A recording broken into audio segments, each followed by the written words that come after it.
In this video, we will discuss about redundancy, dismissals, retirement, and resignation.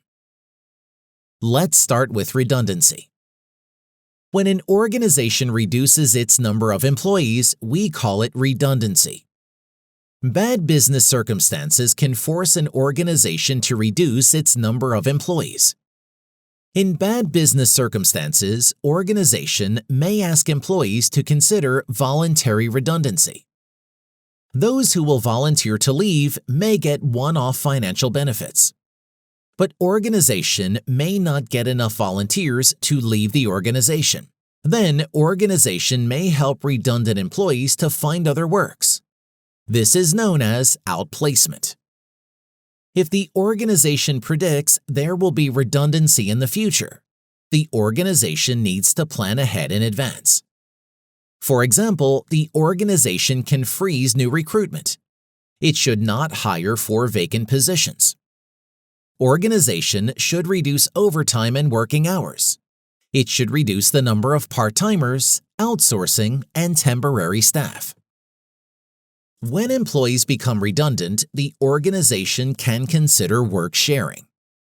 Through work sharing, two people split one job between them. None of them lose the job completely, but they may get less salary because they are sharing the single job. Organization can even consider temporary layoffs. Temporary layoff means that certain employees will not be permanently dismissed, rather temporarily suspended. They will return to the organization once the business situation improves. Sometimes planning ahead is not sufficient. Organization may be forced to ask the redundant employees to immediately leave. In such case, the employees should not be laid off unfairly. Organization needs to be ethical. Organization should fully consult with the affected employees prior to making any redundancy selections. Employees who are put at risk of redundancy must be given reasons why they were selected.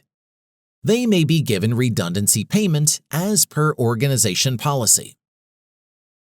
Now we will discuss about dismissals. In case any employees do not meet the standard performance, or if any employee breaks organizational rules, then the organization may consider disciplinary procedure. Disciplinary procedure may typically have up to 4 stages. First stage is an informal discussion about the problem. Second stage is first written warning. Third stage is a final written warning.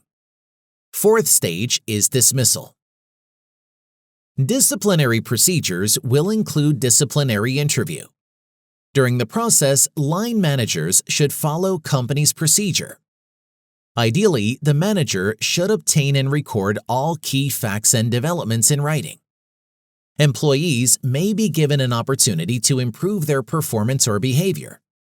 They should be given a clear indication of where they are failing or what rules they have broken. All written warnings and any final dismissal action needs to be approved by the higher authority in the organization. Unfortunately, in case of dismissal decision, a notice should be given as soon as possible. This will give the employee more time to look for jobs elsewhere. Depending on terms of employment, organization may terminate the contract with or without notice. Now we will discuss about retirement. Retirements can be fixed retirement or flexible retirement. In flexible retirement, there is a minimum retirement age but with some flexibilities. For example, if the employees become 60 years old, only then they may retire. But fit and capable employees can continue to work even after this age. In fixed retirement, retirement is enforced at a stated age and there is no flexibility. For example, if the employees become 60 years old, then they must retire. But they cannot continue to work after reaching this age, even if they are fit and capable. Organization should have retirement policies. The policies need to specify when employees are due to retire, what are the circumstances in which they can work beyond their normal retirement date, whether there will be any pre-retirement training, and whether there will be provision of pre-retirement advice. Finally, we will discuss about resignation. When an employee decides to step down from a job, we call it employee resignation. Employee resignation happens for many reasons. Employees may feel there are no opportunities ahead in their current organization. Employees may view a job change as an opportunity to start over.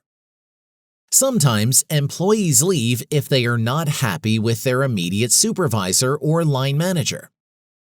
Employees may leave if the organization lacks ethical standards or if it has poor working environment.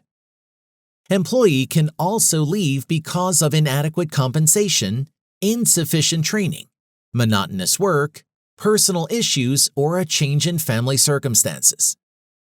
Employee resignations should ideally be submitted to the organization in written form. Organizations should have a detailed procedure in place to process resignations by the employees.